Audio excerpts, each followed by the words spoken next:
नमस्कार। निशुल्क ज्योतिष परामर्श केंद्र में आप सबका स्वागत है।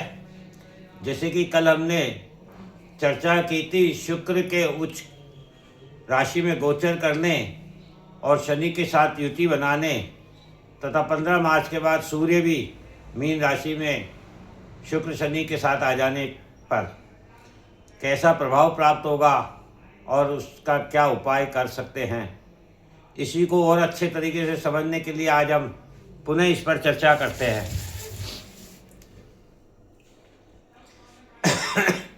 शनि पुराने स्ट्रक्चर को समाप्त करेंगे मीन राशि में, जिसे समाप्त करने में शुक्र उच्च के होकर के बुराई में भी एक आत्मविश्वास, निष्ठा अपने कर्म के प्रति एवं भक्ति की शक्ति प्रदान करेंगे, क्योंकि शुक्र शनि दोनों ग्रह जो है वह अहंकार के विरुद्ध है।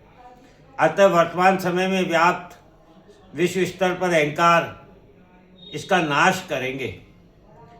हमने आपको पूर्व में भी बताया था कि आप अपना अहंकार का त्याग करें और जिसने गलती की है उसे माफ़ कर दें तथा स्वयं भी उन सभी लोगों का धन्यवाद करें जिनके साथ बिताया समय आपने अच्छा महसूस किया, एवं उनसे क्षमा भी मांग लें जिन्हें आपके द्वारा कोई तकलीफ प्राप्त हुई हो या जाने अनजाने में कोई गलती हुई हो, क्योंकि ये समय परिवर्तन का है। काफ़ी समय से सभी विद्वान ज्योतिषाचार्य बार बार आपको बता रहे हैं कि युग परिवर्तन का समय है और ये परिवर्तन प्रत्येक मानव को स्वयं में लाना है, क्योंकि कोई भी मानव सर्वगुण संपन्न नहीं है। आपने सुना भी होगा, वही पेड़ आंधी तूफान में जिंदा रहता है जो समय के साथ झुकना जानता है, और जो पेड़ स्वयं के अहंकार के कारण अड़ा रहता है, स्वयं को झुका नहीं पाता है, वह फिर गिर जाता है या टूट जाता है। मार्च 2026 में राहु मंगल की युति भी है कुंभ राशि में। 15 दिन सूर्य उनके साथ है, 15 दिन बाद सूर्य शुक्र शनि के साथ है। राहु मंगल युति को अंगारक योग माना गया है, क्योंकि मंगल अग्नि है और राहु वायु है, जो मंगल की अग्नि में वृद्धि करता है। मंगल सेनापति है जो सीमा की सुरक्षा हेतु युद्ध करता है, और राहु टेक्नोलॉजी है। अतः आप देखेंगे कि युद्ध में टेक्नोलॉजी का उपयोग होगा।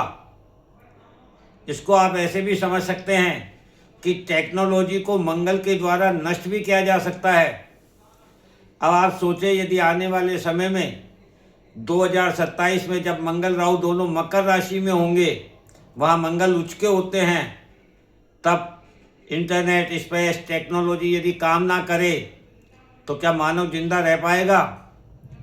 2027 से पूर्व तो कुंभ राशि में राहु मंगल की युति गलत सूचनाएं प्रसारित कर भ्रम फैला सकती है, और 2027 के बाद इंटरनेट सुविधा प्राप्त ही ना हो तो आपको ऐसा लगेगा कि समय ठहर गया है, कुछ करने के लिए शेष नहीं बचा है, सभी कुछ नष्ट हो गया है। व्यक्ति ऐसा ही हो जाएगा, क्योंकि वर्तमान समय में जो कुछ है वह सभी कुछ कंप्यूटर में है, और कंप्यूटर इंटरनेट से चलते हैं, और इंटरनेट नहीं होने पर जीवन में केवल अंधेरा होगा, बेचैनी होगी, परेशानी होगी। इससे स्पष्ट है कि मानव टेक्नोलॉजी का ऐसा गुलाम बन गया है कि उसने जीने का दूसरा अल्टरनेट ही नहीं रखा। राहु यही तो करता है, शॉर्टकट देता है। जैसे बहुत सारे डाटा को छोटी सी चिप में समेट कर रख दिया, और छोटी से छोटी बात को इतनी बड़ी बना देता है कि सूर्य एवं चंद्रमा की उपस्थिति की जो सच्चाई है इसको भी छिपा देता है, ग्रहण लगा देता है।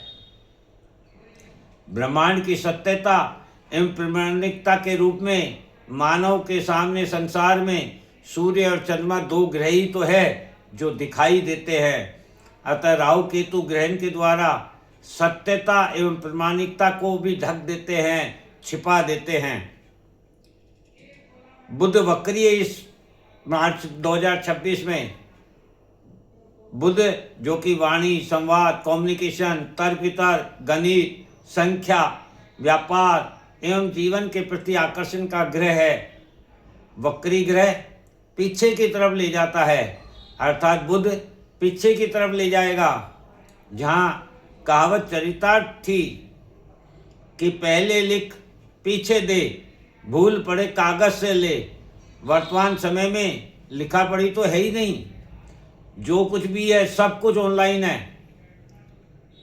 इसका भी परिणाम आम मानव को भुगतना होगा। शुक्र कला का कारक ग्रह है, अतः बॉलीवुड के वर्तमान स्ट्रक्चर को समाप्त कर नया सृजन, नई सोच देगा, नया रूप देगा। आने वाले समय में आप देखेंगे कि भारत की दक्षिण दिशा से कोई नवयुवती परिवर्तन का सबसे बड़ा कारण बनकर सामने आएगी और धीरे धीरे संपूर्ण संसार पर राज करेगी, जो सभ्यता और संस्कृति को स्थापित करेगी और भारत देश को जगत गुरु के रूप में स्थापित करेगी। जो आप कल्कि का अवतार के रूप में सुन रहे हैं, वह कल्कि का अवतार अब किसी स्त्री के रूप में होगा और वह भी स्त्री दक्षिण दिशा की ओर की होगी। ऐसा आप आने वाले समय में बहुत जल्दी इसे देखेंगे और पाएंगे। इस प्रकार का ये ग्रहों का प्रभाव है हमारे जीवन में। इसे हम जितनी जल्दी समझ जाएं और स्वयं को उसके अनुरूप बना लें तो हो सकता है हमें नुकसान ना हो, और यदि हो भी तो इतना ही हो कि हम उसे बर्दाश्त कर सकें। ऐसा ना हो कि हम असहाय हो जाएं और हमारे हाथ से सब कुछ निकल जाए और हम कुछ भी करने, बचाने और स्वयं को जीवित रखने के लायक नहीं रह पाएं। यह डराने का विषय नहीं है, यह केवल समझने और समझाने का विषय है। जैसे एक डॉक्टर, एक साइंस, मेडिकल साइंस आपको बार बार सचेत करती है, smoking is the injurious to health, drinking is the alcohol, drinking is the injurious to health, अर्थात कोई भी चीज़ जो बीमार करती है, स्वास्थ्य को नुकसान करती है, वह आपको चेतावनी देते हैं। ठीक ऐसे ही ज्योतिष के ग्रह भी आने वाले समय के लिए आपको चेतावनी देते हैं कि समय पर रहते यदि आप स्वयं में परिवर्तन करते हैं तो इन ग्रहों का आप शुभ फल प्राप्त कर सकते हैं। जय हिंद, जय भारत।